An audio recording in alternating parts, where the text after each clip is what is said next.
오늘부터는 드디어 지금까지 예고편을 했으니까 이제 본편으로 들어가는 거예요. 본편은 조금 깊이 들어가서 좀 자세히 살펴보는 거예요.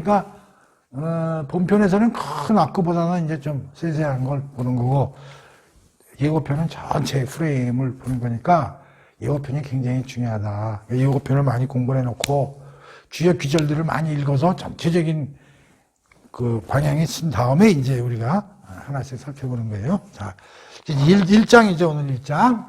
뭐든지 1장은 중요해요. 처음이니까. 요한복음에서도 그 1장이 굉장히 중요하다고 그랬잖아요. 요 이사야서도 요 1장이 1장에서 39장 전체에 대한 어떻게 보면 함축된 요약판일 수도 있고, 전체 이사야서의 함축된 요약판이라고 얘기할 수도 있기 때문에 1장을 사실 잘 우리가 공부를 해놔야 되고, 이사야 핵심 메시지 10가지 있잖아요.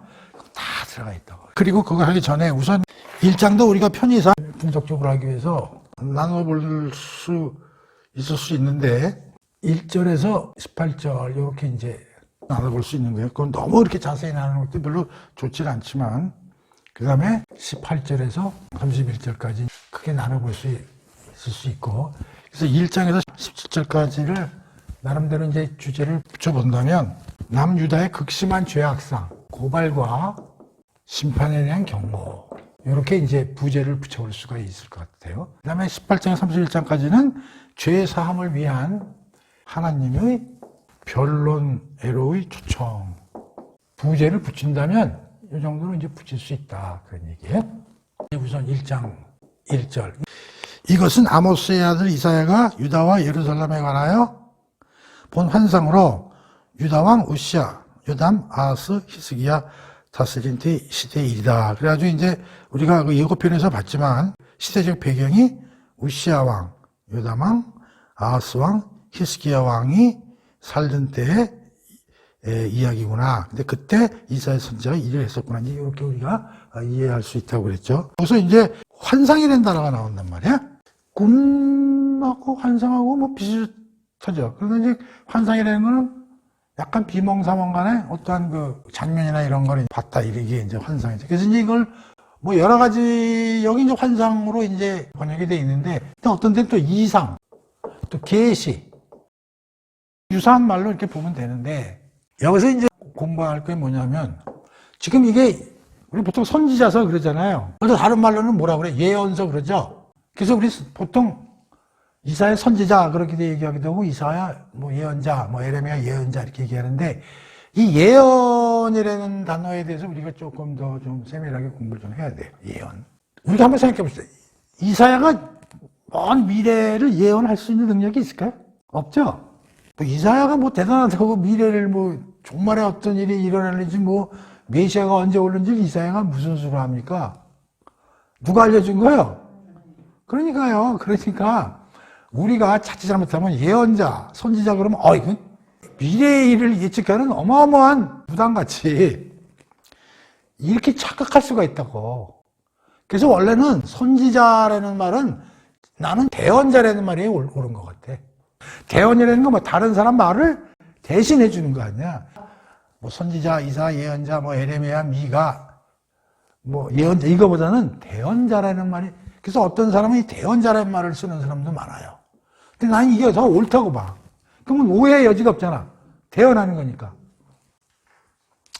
우리가 뭐 8.15나 뭐 3.1절 같은 경축일날 보면은 대통령이 직접 안 나오고 총리가 나오는 경우가 있어.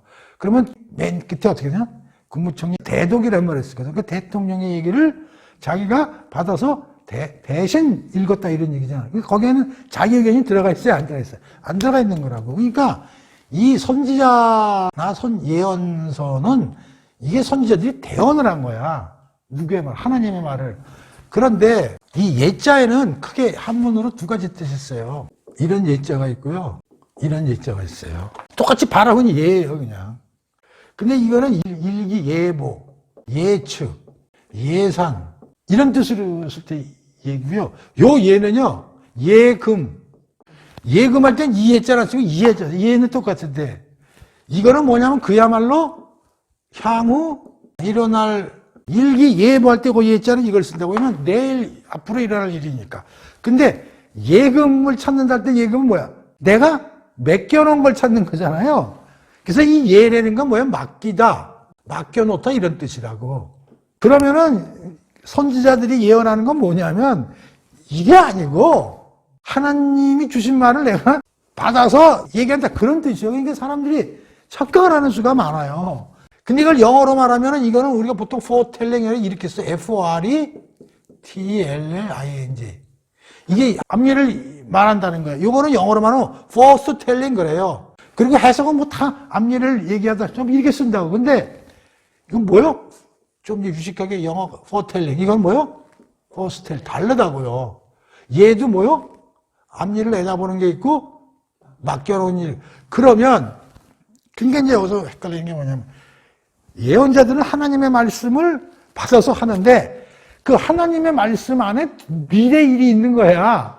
그러니까 이사야가 미래 일을 예측하더라도 이것은 본인이 하는 게 아니고 하나님이 예측해서 한 말을 나한테 줘서 내가 얘기하는 거야. 무슨 말인지 알아요? 근데 이걸 자칫 잘못 이해를 하면 이사야도 하나님의 능력을 받았으니까 하나님의 영을 받고 능력을 받았으니까 그 사람들은 앞에도 예측을 하겠구나 이렇게 생각할 우려가 있다 이런 얘기죠. 그래서 이것도 잘 알아야 돼요. 예자가 두 가지가 있다는 거. 그래서 이제 선지자라는 것보다는 사실 대언자라고 그러면은 이런 오해의 여지가 많이 줄어들지. 그래서 영어로 foretelling, foretelling 이 두 가지로 쓰이는데 이거 잘 모르는 사람이 허다한 게 아니라 뭐 대부분이 모르죠. 이걸 뭐 알겠어. 그러니까 이것도 정확히 이해해야 된단 말이야. 근데 이제 우리가 살펴보겠지만 이 예언자 선지자죠. 대언자죠. 이들은 예복음을 위해서도 봤지만 그 우시아 왕이나 요담 왕 때는 나라가 괜찮았어요. 잘 나갔다고 부국강병이 되고 군대도 키웠고 뭐 밭도 잘 많이 그 개간해가지고 옥토로 만들고 굉장히 잘 나가는 시절이요. 아하스 왕 때 좀 힘들었지. 그 아수르가 이제 막 남진 서진 정책을 피면서 이제 어려워졌지만 근데 이 예언자들은 그 당시에도 뭘 보는 사람들이냐면 하나님의 말씀을 받아서 하기 때문에 일반인들이 보는 현실과 다르게 해석을 한다고. 그러니까 잘 나가는 상황에서는 뭘 보냐면 문제점들을 쫙 볼 수 있는 사람들이 이런 사람들이라고 해요. 물론 하나님과 성령 하나님의 그 능력에 의해서 그렇게 보는 거지만 그러니까 우리가 생각해야 될 것이 뭐냐면 이 선지자들이라는 사람들은 일반인들이 보는 이 현실에 대한 어떤 상황을 더 깊이 통찰력 있게 보는 사람들이라는 거지. 물론 이게 하나님의 능력과 이런 걸 통해서 보는 거지만 보는 관점이 다른 거야. 그래서 우리가 저 시간에 우리가 세계관, 가치관 얘기를 한 게 왜 이렇게 중요하냐. 우리 세계관, 가치관을 어디에다 두고 살아야 되냐면 기독교적 세계관을 두고 세상을 바라봐야 되기 때문에 성경을 우리가 공부를 해야 된다고 얘기를 한 거거든요. 그러면 이 예언자들이야말로 뭘 기초로 세상을 보느냐면 하나님의 말씀. 그러니까 오늘 말하면 하나님의 말씀을 더해놓은 게 성경이에요. 성경을 기초로 세상을 바라보는 눈을 가진 사람들이 선지자라고. 다시 말하면 이런 사람들은 지금으로 말하면 기독교적 세계관과 가치관을 가지고 세상을 통찰하게 바라보는 사람들이 이런 사람들이고 이런 사람들이 쓴 책이 이런 선지자서라 이런 얘기 굉장히 중요한 얘기거든요. 그러니까 이런 사람들은 잘 나가는 현상 속에서도 뭐가 잘못되는가를 볼 수 있는 사람들이고 아무리 어려운 상황 속에서도 앞으로 희망을 바라볼 수 있는 이런 눈을 가진 사람들이거든. 그런 눈을 가지려면 하나님의 환상 속에서 하나님의 말씀을 깊이 받아야 되고 오늘날 하나님의 말씀이 쓰여 있는 게 성경이기 때문에 성경을 잘 읽고 우리가 공부를 하는 이유가 바로 이런 세상에 눈에 보이는 상황을 넘어서는 더 깊이 있는 통찰과 본질을 볼 수 있는 걸 키우기 위해서 우리가 성경 공부를 하는 거예요. 그러니까 우리 기독교인은 누구와 같은 통찰력을 갖고 있어야 돼? 선지자와 같은 통찰력을 가지고 사는 사람들이 크리스찬이다 이런 얘기예요. 근데 우리 크리스찬이 과연 그런 눈을 갖고 삽니까? 더 세상적이고 더 이기적이고 그럴 수도 있어. 그 더 세상적이기 위해서 하나님을 데려가 와가지고 그게 오늘날 크리스찬들의 이제 또 얘기가 깊게 나오겠지만 그런 짓들을 많이 하고 있다 이런 얘기예요. 그래서 1절 한 구절만 가지고도 우리가 이렇게 공부를 많이 할 수 있다 이런 얘기. 그러니까 요 예자를 잘 이해를 하고요. 포텔링과 포스텔링의 차이점도 우리가 공부를 했고 그다음에 우리 그리스도는 선지자와 같은 그런 눈으로 세상을 바라볼 수 있는 날카로운 그런 관을 갖고 있어요. 이 안경을. 그건 뭐야? 우리 하나님의 말씀이 적혀있는 성경을 갖고 있기 때문에 이사야는 성경이 없어. 그러니까 하나님 말을 안 주면 지금 이해를 못해. 그러나 우리는 이걸 통으로 갖고 있기 때문에 눈앞에 이걸 딱 이게 안경이라니까 이걸 딱 여기다 놓고서 이걸 뚫고 세상을 보면 정확히 보인다는 거지. 그래서 이제 1절에서 이제 이런 걸 우리가 좀 공부할 수 있다. 그런 얘기요. 그 다음에 이제 2절을 한번 읽어봅시다. 하늘아 들어라, 땅아 귀를 기울여라. 주께서 말씀하신다. 내가 자식이라고 그토록 그들을 애써 키우고 힘껏 돌보았건만 그들이 나를 거역하고 배척하였다. 자, 여기서 우선 하늘 땅을 이제 여기서 이제 도입을 한다고. 이게 뭐냐면, 자, 지금부터 내가 말을 하는데 이사야가 하늘아 들어라, 땅이야 들어라, 뭐 이런 얘기 뭐냐? 이걸 증인으로 부르는 거야. 다시 말하면 내가 지금부터 얘기하는 거는 하늘도 알고 땅도 아는 일이다 이런 얘기예요. 그러니까 자기의 어떤 메시지에 대한 확신을 담보하기 위해서 지금 뭘 끌어들인 거예요? 하늘, 땅, 하나님이 만드신 온 천지를 끌어들인 거예요. 우리도 보통 그러잖아. 어떤 놈한테 못 칠척 같아. 배랑 맞이는 거야. 하늘도 안다니까 뭐 땅도 알아. 하늘도 안다. 이런 것은 똑같은 얘기야. 이게 뭐냐 이제 하늘이여 들어라, 땅도 들어라.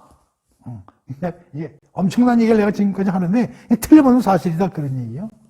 그러면서 뭘 얘기하냐면 너희들은 내 자식이다 이런 얘기야. 그러니까 이스라엘 민족에 대해서 지금 뭐라고 얘기하는 거예요? 내 자식이 된 게 하나님이죠.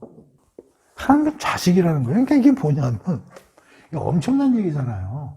이스라엘 민족에 대해서 이사야가 하나님이 자식이라고 얘기하는 거예요. 그러니까 하나님이 이스라엘 민족을 지금 어떻게 생각하는가를 이해를 해야 된다 이런 얘기죠. 자식같이 생각을 하신다 이런 얘기죠. 그래가지고 하나님은 이스라엘 민족을 데리고 여러 가지 너가 내 자식이라는 걸 확인하기 위해서 뭘 하실까? 수많은 언약을 하신다고.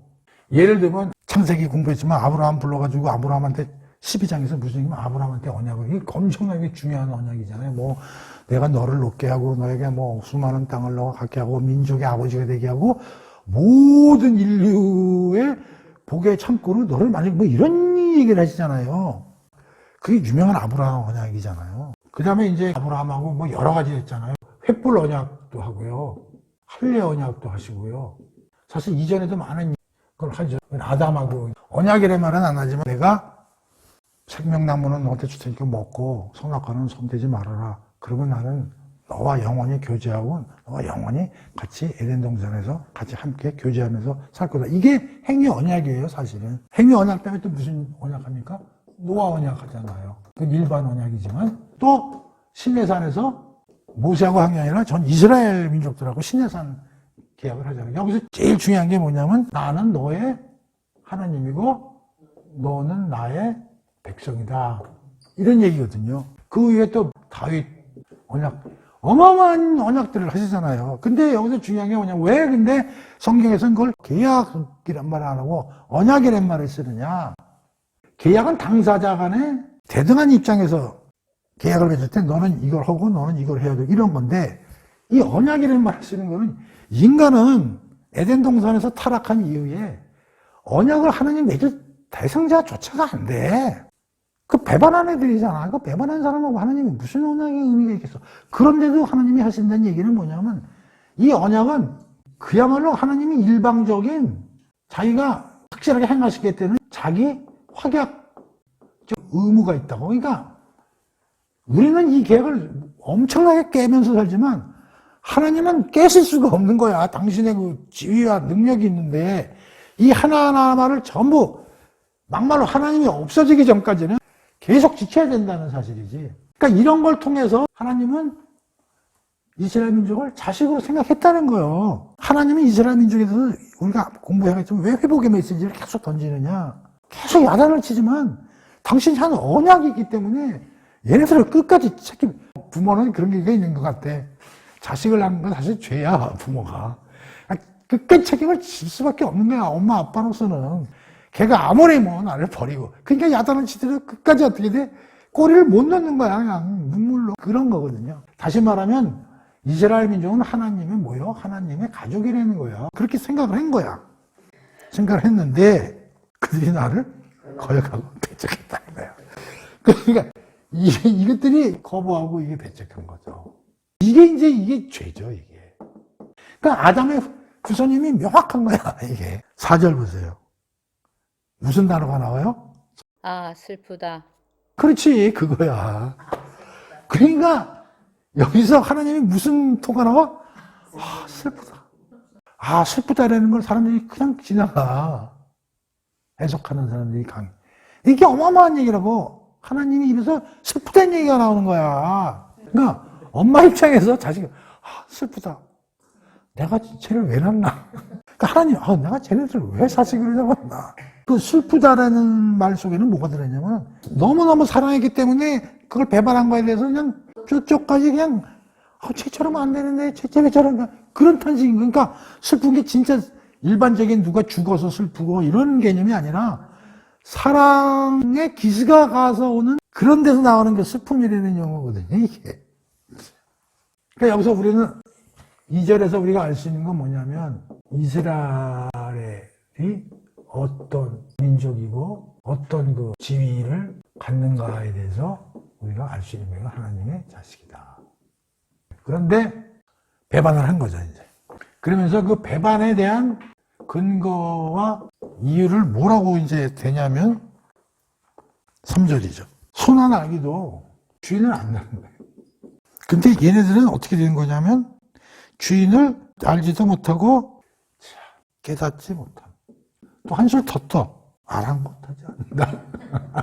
그러니까 얼마나 믿으지만도 못했는데 이런 얘기죠. 그러면서 4절에서 뭐야? 슬프다. 이렇게 이제 이게 이사야 스타팅부터 이렇게 쫙 나오는 거예요. 그러니까 엄청난 얘기입니다, 이게. 또 어떤 사람도 이렇게 얘기하는 사람이 있어요. 6장에 이제 이사야가 소명받는 장면이 나오거든요. 그럼 보통 다른 예언서나 이런 걸 보면은 소명받는 장면이 앞에 나오는데 왜 이게 6장에 나오느냐. 한참 뒤잖아요. 어떤 신학자는 이렇게 얘기하는 사람도 있어.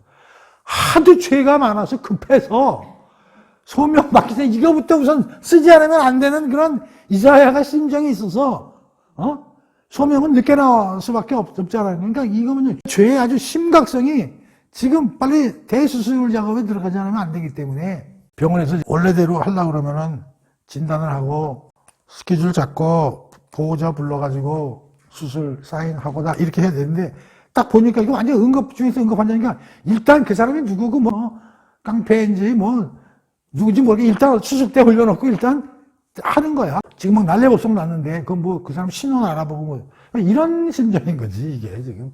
그 이사야가 소명받는 게 6장에 나온다는 이야기는 지금 얼마나 심각성이 강하면은 이사야가 이거부터 때리고 들어가느냐. 자기가 소명받은 것도 잊은 채 그것도 앞에 써야 되는데도 불구하고 이런다는 거죠. 집주인도 모른다. 주인도 모른다. 하나님이 창조하신 모든 피조물들을 보자 이런 얘기지. 그래서 제일 맨 맨 처음 만든 게 이제 해달별 만들었잖아요. 그 다음에 이제 식물 만들잖아요. 동물 만들잖아요. 그래서 이제 인간을 만드는데 이 셋은 나름대로 하나님이 만든 당초의 질서와 법칙 속에서 지키고 산다는 거예요. 해달별도 하나님이 만드신 대로 돌고 봄, 여름, 가을도 계속 차질 없이 돌고 저 식물들도 보세요. 다 떨어진 나무에서도 봄 되면 새싹 돋고 또 열매 맺고 또 얘만이 유일하게 하나님이 만든 질서와 어떤 논리에서 꼭 청개구리지, 청개구리. 꼭 다르게 산다니까. 근데 이 얘기는 뭐냐면 하나님이 또 너무 잘 만들었다는 또 증거이기도 해. 이것들은 나름대로 좀, 너무나 잘 만들어져, 애가. 만든 사람을 자꾸만 넘어서려고 그런다고, 얘가. 이게 너무 잘 만들어놔가지고, 우리도 이제 AI를 너무 잘 만들어 놓으면 이게 만든 인간을 넘어선다니까. 그래서 인간을 공격하고 막 이런 영화도 나왔었잖아요. 그러니까 이 인간도 AI한테 한번 당해봐야 돼. 그래야 하나님의 마음을 알아. 이게 그게 아니구나. 이게 이제 그렇다는 얘기예요. 그래서 슬프다. 이 슬픔은 그야말로 강한 애착, 사랑의 기본에서 나오는 그런 한탄 느낌이 나오는 거죠. 아, 슬프다. 그러면서 더 구체적으로 들어가요. 죄 지은 민족, 허물 많은 백성, 악을 일삼는 종자, 타락한 자식들, 너희가 주님을 버렸구나. 주께 등을 돌린 채 이스라엘의 거룩하신 분을 비웃고 깔보는구나. 근데 여기서 이제 더 웃기는 거는 비웃고 깔보는 거예요. 비웃고 깔본다. 우리도 자식 중에요.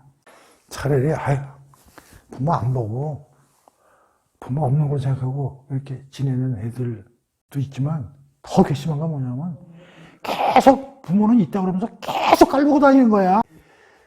부모인데 부모 같지도 않고요. 차라리 부모가 아니라 그러면 차라리 나. 근데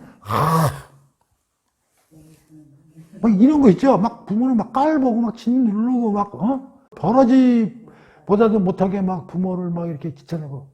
이게 그거요. 지금 하나님을 비웃고 깔본다는 거예요. 그럼 이런 얘기겠지 뭐. 다른 신들에 비해서 우리 하나님은 그렇게 힘들어. 별 볼 일 없어. 우리 맨날 깨져 전쟁하면.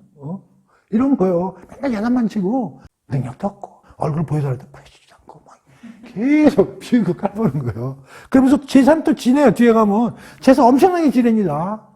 그러니까 뭐냐 그러면 이렇게 부모가 없다고 그러면 차리는데 신나게 욕하고다가 이제 자기가 돈이 좀 필요한 거야. 그래서 찾아서 돈 좀 줘. 이러는 거예요, 이게. 진짜 아주 최악이죠, 최악. 이제 우리 제사 얘기할 때 이제 공부를 하겠지만은 이 제사를 뭘로 이용하냐면 하나님을 자기의 욕심 채우는 수단으로 생각하면서 제사 지내는 거야. 그래서 하나님이 되게 싫어하는 거야. 차라리 제사를 안 지냈으면 이거보다 덜 책망했을 거야. 근데 지내면서 비웃고 깔보. 그러면서 와가지고 이거 돈 달라고 그러는데 미치는 거지 이게. 떨어져 나가지도 않으면서 계속 와가지고 비웃고 깔보는 거예요. 아주 이게 제일 치사한 거거든요. 죄 지은 민족, 허물 많은 백성, 악을 일삼는 종자, 타락한 자식들. 이게 이스라엘의 별칭이야. 자, 이제 5절 보세요. 어찌하여 너희는 계속해서 매맞을 짓만 가려 하느냐. 어찌하여 여전히 나를 반역하느냐. 너희 머리는 온통 상처를 입었고 너의 마음도 이미 병들을 대로 온통 병들고 말았구나. 6절 머리끝에서 발끝까지 어디 한 군데 성한 곳이 없이 온통 상한 곳과 먹는 곳과 채찍에 맞아 생긴 상처뿐인데도 그 상처를 짜내거나 혹은 기름을 발라 제대로 가라앉히지도 못했구나. 야, 이건 어떻게 해석을 해야 되냐. 이거 6절, 7절. 온통 상처 투정인데 5절에 보면요. 뭐가 나와요? 대표적으로 머리가 나와요, 머리. 그리고 뭐가 나와요? 마음이 나와요, 마음. 우리 신체 중에 가장 손발도 다 중요하지만 이게 뇌가 상한 거잖아요, 뇌가. 마음은 이거는 영적인 걸로 이게. 그러니까 한마디로 육과 몸이 완전히 다 썩었다는 거예요, 이게. 되게 몸이 안 좋아도 마음은 불자켓 같은 사람이 있잖아요. 마음은 썩어도 또 이게 펄펄 날뛰는 또 힘 좋은 놈 됐었으니 이건 다 망한 거야. 그러니까 한마디로 이제 상처가 날 곳이 없는 거야. 이제 완전히 다 나와가지고 죽는 일밖에 안 남은 거잖아요. 이제 이형 죽어야지. 이거 그러면 이전에 빨리 뭘 했어야 돼? 치료를 했어야 돼. 안 해. 그냥 계속 버티고 썩을 대로 썩을 때 내버려 두는 거야. 7절, 8절. 결과가 어떻게 된 거냐? 땅이 황폐해졌고 성읍은 송두리째 불타버리고 밭은 몽땅 약탈당하고 이방 군대가 너희 땅 뭐하고 짓밟아버렸고 완전히 폐허가 되고 말았다. 이게 결과죠. 이게 그러니까 뭐냐면 이게 하나님을 배신하고 희롱하고 이게 대가죠.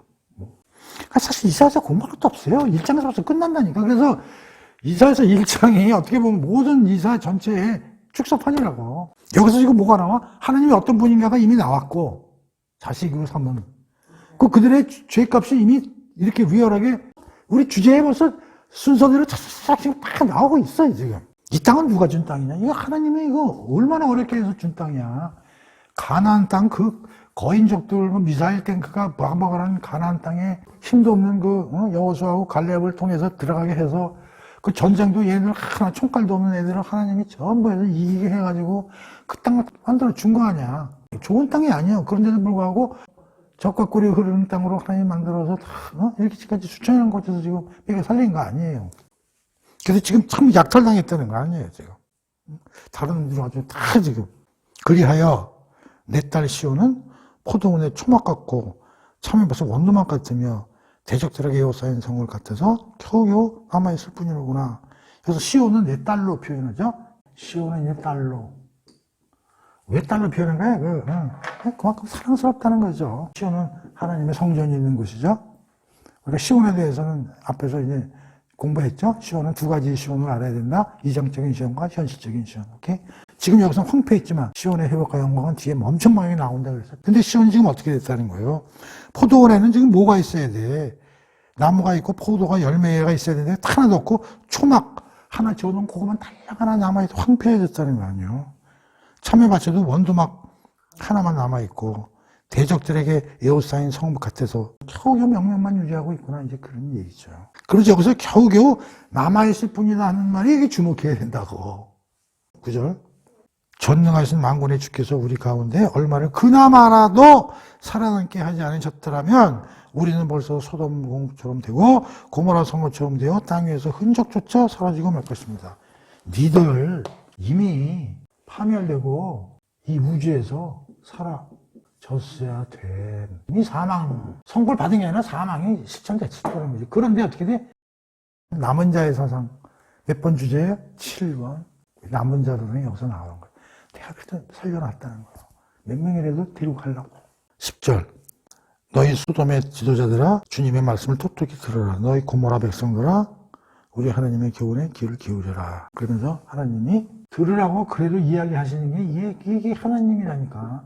아니 우리 같으면 말 안 듣는 것한테 뭐 왔는데 그동안에 얘기했는데 안 들었는데 또 얘기할 필요 있어요 없어요? 나가!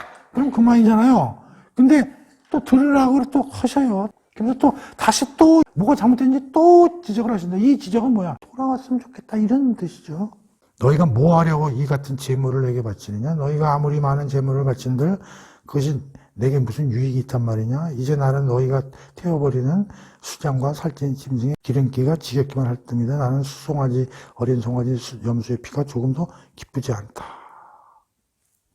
내 앞으로 나올 때 너희는 항상 그런 재물을 가지고 오지만 누가 너희에게 그런 것을 요구했더냐? 사실 너희는 나의 성전 틀만 어지럽힐 뿐이다. 이제 아무 의미 없는 헛된 재물일랑 더 이상 내게 가져오지 말라. 너희가 피우는 향불도 역겹다. 안식일과 절기 때마다 모이는 것도 보기 싫다. 거룩한 집회 열어놓고 악을 행하고 있으니 그것도 다 소용없다. 내가 더 이상은 못 견디겠다. 그리고 정말이지 너희 매달 초하루 모임과 이런 절기들이 아주 싫다. 그것들이 내게는 짐만 될 뿐이다. 그것을 감당하기에 내가 그만 지쳐버렸다. 너희가 하늘로 두 손을 펼치고 기도하지만 그거 보기도 싫다. 니들 기도하는 그 손에는 피가 가득가득 이런 얘기야. 또 얘기하시는 거예요. 구체적으로 11절에서 15절까지 제사, 모임, 향 피우는 문제, 그 다음에 기도. 이거 역겹다, 싫다, 부담만 간다. 그래서 뭐 또 도와달라고 계속 그러니까 그냥 짜증나는 거예요.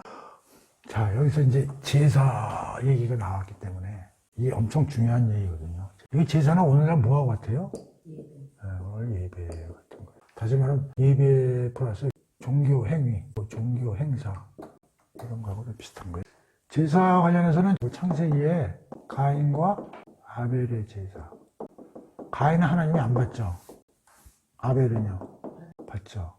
이유가 뭐라고 그때 내가 설명을 했냐면, 물론 마음을 보시니까 하나님이 가인의 마음은 하나님을 제대로 존경 안 하고 때문에 재물을 하나님이 안 받으셨다. 그렇게도 해석도 했지만 내가 얘기하는 거 싶은 건 뭐냐면 이 제사의 의미라고. 제사의 의미는 단순하게 뭐 하나님한테 가가지고 하나님 감사합니다 이런 뜻이 아니고 제사에는 두 가지 의미가 반드시 포함되어야 되거든요. 우리는 피조물이고 우리가 죄인이라는 사실을 이걸 인정하면서 제사를 지내는 게 제대로 된 제사거든요. 피조물이라는 건 뭐냐면 우리는 하나님을 경배해야 되고 사랑해야 되고, 다시 말하면 여기서 피조물이라는 건 여기서는 하나님의 자식이라고 그랬으니까 이스라엘 민족 입장에서는 하나님은 뭐라는 거야? 부모죠. 그러니까 효도해야 된단 말이에요. 그런 차원에서 인정을 해야 되고, 죄인이라는 뜻이거든요. 우리는 아담의 후손이기 때문에 하나님한테 어떻게 우리가 가서 제사를 지내고 예배를 해. 그래서 우리의 죄를 어떻게 해야 돼? 죄가 속죄돼야 된단 말이에요. 그러니까 예수가 오기 전이니까 동물의 피로 제사를 지내야 되거든. 그래서 아벨은 동물의 피로 가축으로 제사를 지냈고 그 가인은 농산물로 제사를 지냈단 말이에요. 근데 내가 예전 농산물로 엄청나게 잘 지냈을 거라고 내가 생각했잖아요. 왜 그러냐면 얼마나 하나님한테 안 받으니까 열이 받치면 동생을 그 살해를 했겠어요. 자기는 최선을 다해서 드렸다고 생각했을 거라고요. 그러니까 이 제사가 하나님께 드리는 지금 이스라엘 민족들의 제사는 지금 의미와 본질을 잃어버린 거죠. 다시 말하면 하나님이 우리의 아버지고 우리가 죄인이고 하나님이 우리를 그 죄인들 이렇게 감싸고 우리를 데리고 다니시는 거에 대한 의미를 이해하고 드리는 제사를 이해를 해야 되는데 그걸 모르고 지내는 제사라는 거죠. 다시 말하면 이건 어떤 제사냐면 이방 제사라는 거예요. 이방 신에게 드리는 제사로 하나님은 생각하시는 거예요. 이건 뭐냐면 니들의 욕구, 욕심을 채우기 위해 드리는 뇌물이다 이런 얘기예요. 이 제사는 뇌물적 성격의 제사밖에 안 된다 이런 얘기죠. 다시 말하면 기브앤테이크다 이런 얘기예요. 우리가 이렇게 주니 더 달라 몇 곱으로 100배, 1000배 이런 제사거든. 그러니까 다시 말하면 하나님을 뭘로 쓰는 거냐? 니들의 복 주시는 수단으로 하나님을 생각하고 드리는 제사. 이게 바로 이방 제사거든요. 아니 이런 식으로 나를 대해서는 되겠냐 이런 얘기죠. 이게 하나님이 제일 싫어하는 게 이런 거거든요. 그래서 여기서 뭐라고 그래요? 니들은 맨날 모여서 뭐 한다는 거예요? 악을 해간다 그랬잖아요. 그리고 니들 손에는 피와 악이 몸에 밴 애들 아니에요. 다시 말하면 고아, 과부, 나그네, 뭐 이웃 이런 사람들 전부 고열을 빨고 니를 뱃속 채우고 억압하고 핍박하고 재판 불공정하게 하고 이런 짓을 하면서 이거 갖고 와가지고 나한테 제사를 지내니 내가 이게 역겹다 이런 얘기거든요. 그러면 오늘날 우리는 뭘 생각해야 되냐면 오늘날 우리 교회에서 하는 행사, 교회 예배, 교회에서 가는 각종 행사, 우리가 드리는 기도, 특히 5가지 있잖아요. 내가 얘기하는 종교 행사 중에 주일 성수, 11조, 새벽 기도, 금요 철야 기도, 각종 봉사. 이게 도대체 지금 어떤 목적과 어떤 의미와 어떤 본질을 가지고 하는지 우리가 깊이 생각해 봐야 된다. 이거하고 비교해 와가지고. 그래서 이제 어떤 신학자들은 이런 얘기를 해요. 이스라엘 제사에는 제사의 주체가 하나님이 돼야 되고 객체가 백성이 돼야 되는데 이방 제사는 주체가 개인들이 되는 거예요. 두 번째, 객체가 하나님이 되는 거고요. 하나님을 이용하는 거죠. 이게 뒤집히는 거죠. 이게 완전히 뒤집혔기 때문에 그렇게 되는 거거든요. 우리도 이게 자칫하면 뒤집힌다고 이게. 왜 교회 새로 엄청나게 지어가지고 빚을 져가지고 왜 성도들한테 그 건축 헌금 내라고 개지를 떠냐는 거예요. 언제 하나님이 예수님이 교회지라고 그랬어. 당신 몸이 교회라 그랬지. 그리고 우리 몸이 성전이라 그랬고. 물론 길거리에서 지낼 수는 없어요. 예배를. 중요하지. 그러니까 교회란 말을 쓰지 말라는 거야 나는. 뭔 놈의 교회야? 예배당이지. 예배하는 장소지. 교회는 우리 마음속에 있는 게 교회지. 무슨 놈의 건물이 교회요. 예배 드리는 장소일 뿐이요. 예배당. 그러니까 전부 이름을 뜯어 고쳐야 돼. 그래서 원래 지역 명칭을 붙이는 게 맞는 거예요. 성수 예배당. 아, 성수동에 있는 예배 드리는 곳이구나. 회당 같이. 예를 들면 이스라엘 회당들 같이. 명일동에 있으면 명륜회당. 그러니까 전부 앞에다가는 지역 명칭을 붙이는 게 맞는 거라고. 압구정 예배당, 성수 예배당. 그 교회는 뭐냐? 예수가 성전이고 우리 마음의 성전이고 그런 거거든요. 다 뜯어 고쳐야 돼요. 근데 새끼들 안 하잖아요. 근데 뭐 욕은 안 해요. 내가 왜냐하면 하나님이 알아서 손 보실 거니까 내가 욕한다고 해서 뭐 그게 뭐 제대로 돌아설 것도 아니고. 그래가지고 이런 책들도 이제 많이 나오고 그랬는데 그게 뭐냐? 웰스 앤 헬스 가스펠. 이게 무슨 뜻인지 알아요? 헬스는 뭐예요? 건강이죠? 웰스는 이게 부죠? 가스펠, 복음이죠? 이걸 한마디로 줄여서 말하면 번영신학 그래요. 다시 말하면 1. 부귀영화 2. 만수무병 만사형통. 부귀는 뭐예요? 웰스. 만수는 헬스. 가스펠, 복음. 우리 교회 가는 게 이것 때문에 간다니까? 부귀영화 만수무강 만사형통 만사형통. 그래서 그걸 고상한 말로 헬스 앤 웰스 가스펠 이렇게 설명한다고요. 대부분 기독교도 이렇게 지금 전부 바뀌어가고 있다고요. 이게 왜 그래서 우리나라가 이게 옛날 그 기독교가 1890년 뭐 이쯤 이제 들어와가지고 못 살 때 들어와갖고 할머니들이 정한수도 놓고 비는 그런 거하고 이게 겹쳐가지고요. 왜냐면 그걸 도외시하고서는 선교사들이 와가지고 도저히 끌어들일 수가 없으니까 그 뜻밖이 몸에 뺀 거야. 이게 헬스 앤드 웰스 가스펠. 예. 부귀영화 만수무강 현상도. 만사형통 무슨 만사형통이야. 성경에 봤지만 요한복음 16장 근심투성이라고 예수님이 마지막 얘기했잖아요. 늘 근심이야. 근심 있어. 근데 근심 오지 마라. 니들 순교, 출교 다 당한다니까. 근데도 불구하고 그래서 기쁨과 평강을 누리라. 이런 걸 극복할 수 있는 힘을 주신 거거든요. 근데 참 이런 얘기를 하고 있대요. 부귀영화 만수무강. 이게 아주 고상해 보이죠? 헬스 앤 웰스 가스펠. 이거 번영신앙. 또 그 남미에서 일하는 거 뒤집어 엎는 거. 해방신앙. 성령이 뭐 눈물 흘린 자에게 기쁨을 무슨 눈먼 자에게 광명을 뭐 이런 얘기 나오니까 와 때려엎자. 기독교는 때려엎는 종교다. 해방신앙. 그 다음에 열정신앙. 열정적인 신앙. 이건 나쁜 거예요. 너무너무 하나님을 열심히 믿는 걸 넘어서면 어떻게 돼?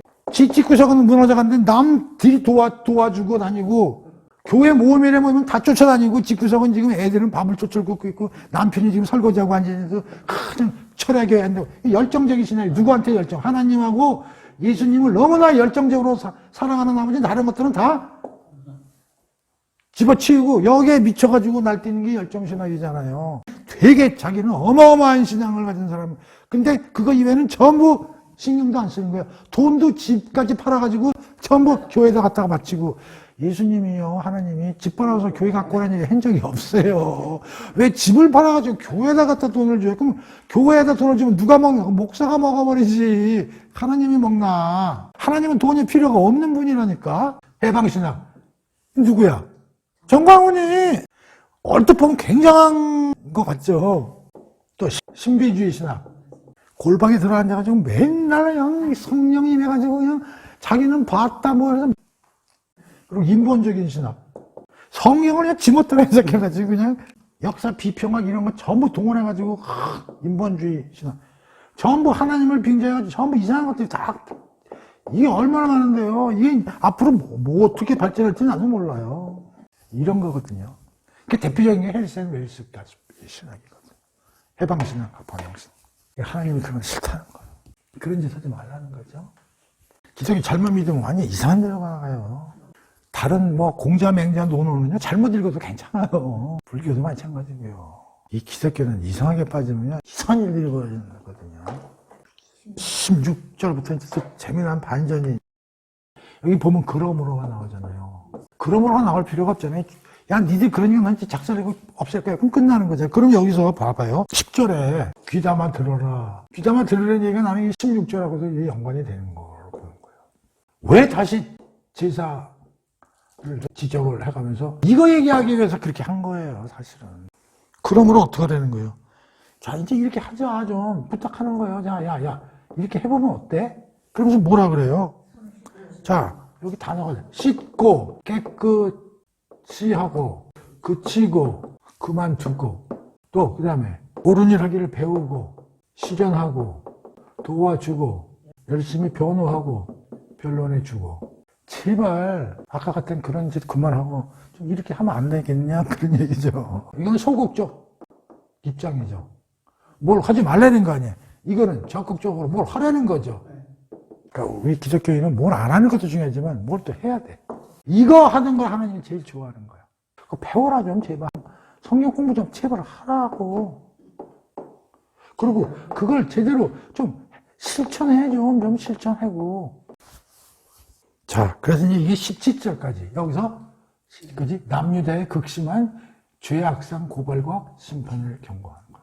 그다음에 이제 18절부터 약간 내용이 확 바뀌면서 죄사함을 위한 하나님의 변론의 초청. 근데 아직 늦지 않았어. 살 길이 있다니까 그 얘기를 하는 거예요. 그래서 이제 18절 보면 주께서 말씀하신다. 자, 이리 오너라. 우리 이 문제를 놓고 우리 함께 상의해보자. 이제 시온승경에 이렇게 되어 있는데 개혁개정에는 변론하자라는 말로 나왔어요. 변론하자. 변론이라는 말은 사실 법정 용어거든요. 변론이라는 건 서로 피고 원고 딱 해갖고 우리 제대로 증거 논거 대고 한번 허심탄회하게 한번 얘기해보자. 이 변론하자의 의미는 사실 이거는 뭐냐, 용서와 돌아오라는 뜻이 담뿍 담겨 있는 거예요. 하나님이 우리하고 무슨 변론할 일이 뭐가 있어요? 하나님이 뭐 잘못 얘기한 거 있어요? 변론할 필요도 없지. 그냥 선고 때리면 되잖아. 여기 재판할 때 증거가 명백할 때 뭐 변론이 무슨 필요가 있어? 그냥 선고 내리면 되는데 하나님은 그래도 한 번 더, 이건 더 기회를 주는 거잖아요. 이게 사랑의 징표라고요. 이걸 우리는 보통 왜 초청하시는 거예요, 하나님이. 들어와, 우리 한번 얘기해. 그래서 창세기에도 보면 아담이 하와하고 사과를 한번 따먹고서 숨고 그러거든요. 근데 하나님이 찾아오잖아. 아담아, 어디 있느냐. 이렇게 부르시잖아요. 하나님 그 걔가 어디 숨어 있는지 몰라요? 다 알아요. 그리고 너는 뭐 했느냐? 물으세요. 아니, 걔가 따먹은 거 하나님이 몰라? 근데 왜 그러는 거냐? 그때라도, 아이고, 하나님 잘못했는데요. 내가 따먹었는데요. 말씀 어겼는데요. 살려주세요. 그걸 하라고 찬스를 주는 거거든요. 하나님은 꼭 찬스를 준다니까요. 이것도 사랑의 징표죠. 애한테 계속 야단치다가 다시 다 알아, 엄마가. 근데 뭐가 문제인지 딱 까놓고 다시 한번 얘기해보자. 그런 얘기거든. 그때 좀 눈치를 채야지. 이제는 내가 좀 스스로 좀 반성하고 좀 얘기를 해야 되겠구나. 그런 건데. 그래서 뭐라 그래요? 변론하기도 전에 하나님이 이미 먼저 해답을 내셔. 네 죄가 주홍빛처럼 지나다 해도 내가 눈송이처럼 하얗게 씻어주겠다. 너희 죄가 진홍같이 아무리 붉다 하더라도 양털같이 짙게 해주겠다. 이미 변론하자고 그래놓고서 하나님이 이제 해답을 먼저 가지고 오신다니까. 죄 문제를 거론하시면서 죄는 어떤 색깔로 표현해요? 빨간색, 검푸른색.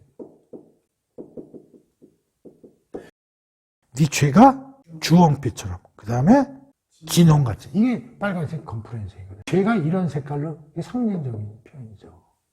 이걸 어떻게 만들겠대요? 눈과 같이 양의 털처럼 깨끗하게 하시겠다. 근데 이걸 보고 아우 아무나 다 되는 건 그건 아니에요. 여기서 남은 자 얘기가 앞에 나왔기 때문에 남은 자를 통해서 예수 그리스도를 통해서 하겠다. 근데 거의 전제 조건은 자기 갱신과 회개를 통해서 하는데 결국 이 변론은 회개와 자기 갱신할 수 있는 시간을 주시는 거예요. 19절. 그래서 내 말에 순종하면 너는 살아. 온갖 좋은 것 다 니네 거야. 내가 만약에 다 니들 유산이라니까? 니들 기업이라니까? 그러나 만일 너희가 계속하여 내게 등을 끝까지 돌리고 찬스 존재도 안 하면 반항하고 거역된다면 너희는 칼에 의해 몽졸히 멸망당하고 말 것이다.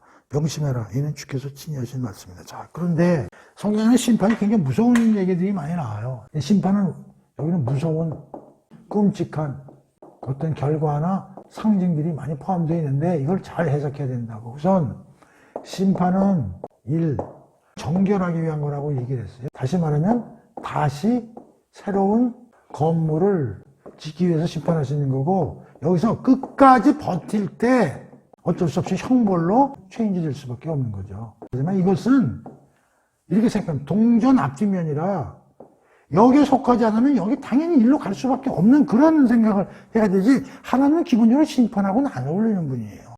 구원이 안 되면 어쩔 수 없이 그리 가는 거예요. 이렇게 생각을 해야지 하나님이 일로 끝까지 몰아넣으시겠다는 생각을 하면 안 된다, 그런 얘기예요. 그러니까 끝까지 버티면 어쩔 수 없다. 정권장이 계속 버스를 보내는 거예요. 하나님이 계속 천국 버스를 보내는데 계속 안 타. 근데 옛날에는 저게 있었잖아요. 그 통행금지가요. 우리 때 그 12시 30 몇 분 다 그 막자 시간을 다 알고 있어야 돼. 멀리 사는 애들은. 그거 지나면 못 타요. 그때는 어쩔 수 없이 고추서 가야지. 통행금지 시간 지나서 집에 못 가면 방법 없는 거야. 그거 어떻게 하겠어요. 그 전에 타야지. 그 전에 탈 수 있는 찬스를 계속 그래서 하나님은 굉장히 느리고 인내의 하나님이래요. 그래서 하박국 같은 선지자는 그게 못마땅한 거야, 하나님한테. 하나님 제발 좀 그러지 말고 제 손 좀 봐줘. 제 손 좀 봐달라니까. 왜 남겨놓는 거야? 제 손 좀 봐줘요. 그때 하나님이 얘기하시. 걱정하지 마, 내가 손 볼게. 내가 본다니까. 그걸 이제 하박국이가 알고 이제 하나님한테 찬양하고 이제 이렇게 이런 게 이제 하박국이 나와요. 자, 21절. 예루살렘 한때는 그토록 진실하던 성읍. 이거 한때는 그러니까 어느 때냐면 이게 다윗 왕 뭐 이런 시절을 생각하면 돼. 한때는 참 신실하던 성읍이 어쩌다가 청년처럼 되어버렸느냐. 이 청년이라고 그러잖아요. 성경에서 하나님을 떠난 걸 음란 이런 식으로 표현한다고. 그러니까 하나님을 남편으로 생각하면 되는 거지. 누가? 이스라엘민. 왜냐? 우리 성도들이. 그러니까 하나님을 떠나버릴 때 어떤 딴 놈한테 간 거지. 그러니까 이게 그러니까 음란하게 되는 거예요, 이게. 창녀 비슷하게 되는 거라고. 그래서 성경에는 항상 이런 그 음란, 이런 얘기가 나온 건 하나님을 저버리고 다른 놈한테 갔다, 이런 뜻으로 쓰이는 거예요. 한때는 그 안에 정의가 가득하고 공의가 힘차게 살아 숨쉬더니 이제는 온통 살인자들만이 판치는 악의 소굴이 되어버렸구나. 자, 여기서 정의, 공의도 또 나오는데, 이 체계가 미슈파트 해가지고 그 성경에 많이 나오는 단어인데, 이게 오늘 공부 안 해요. 한때는 내가 은처럼 깨끗하더니 이제 쓸모없이 찌꺼기만 가득 끼었고, 한때 가장 좋은 포도나무 같았는데, 이제는 왕창 물 섞은 포도주가 되고 말았구나. 그래서 또 비유가 하나가 나오는데, 은인데, 깨끗한 은인데, 찌꺼기가 묻어서 더럽게 되는 거를 비유를 하나. 두 번째는 포도주인데 물이 섞였어. 맛을 제대로 못 내는 포도주. 이렇게 또 두 가지 비유가 나오네요. 이제 네 지도자들은 반역자들이요 강도들과 한패거리 들이다. 지금 1장에 나올 수 있는 단어는 다 나와. 이게 뭐 반역, 강도, 장녀, 뇌물만 얼씨구나 좋다고. 머릿속에 사례금만 분주히 계산하고. 그러므로 주 만군의 주요 이스라엘의 전능하신 분께서 말씀하십니다. 내가 나의 대적, 하나님이 또 대적이라고 그래. 내 분노를 쏘아부어 나의 맺힌 하늘을 풀겠다. 니들 정 버텨? 방법 없다. 손 좀 보겠다. 나의 원수들에게 아주 철저하게 보복하겠다. 그것도 원수란 말을 했어 또. 5만 가지 욕하다가 이제 단연 왼수까지 진짜. 내가 네 손을 직접 움직여 너희를 용광로에 몽땅 집어넣고 아유 얘 불에 태워 죽일려. 용광로에 쳐지. 옛날에 이런 말 하잖아. 양잼을 먹고 되잖아 이 새끼야. 이런 말 하잖아. 이게 잿물이 양잿물이잖아요. 용광로에 집어넣고 잿물로 씻을 찌꺼기를 다 녹여서 네 모든 불순물을 완전히 제거하고 있다. 그런 다음이 또 나오잖아. 항상 또 그러므로 그런 다음 또 그날에 항상 그런 거야. 내가 옛날처럼 훌륭한 재판관들을 세우고 처음부터 현명한 지도자를 세워 너희를 올바로 다스리게 하겠다. 그런 후에야 너희가 비로소 의도성 신성한 성읍으로. 여기서도 봐요. 훌륭한 재판관이 도대체 누굴 것 같아요? 재판관은 사사들을 얘기하는 거지만 사사기 뒤에 얘기잖아요. 자, 그럼 내가 얘기했잖아. 이스라엘 백성들이 잘했어야 되고, 두 번째 사사들이 하나님께 리더로 세워서 그들을 종으로 삼았고, 그 다음에 왕체제에서는 왕들을 통해서 좀 잘되게 다 망가지죠? 그럼 여기서의 내가 훌륭한 재판관을 세우고 현명한 지도자들이라는 건 이제 세월이 가면서 어떻게 돼? 바뀌어. 이스라엘 백성에서 사사에서 왕의 다윗 같은 왕에서 메시아에서 그다음 어디로 가는 거야? 예수로 가는 거야. 예수로.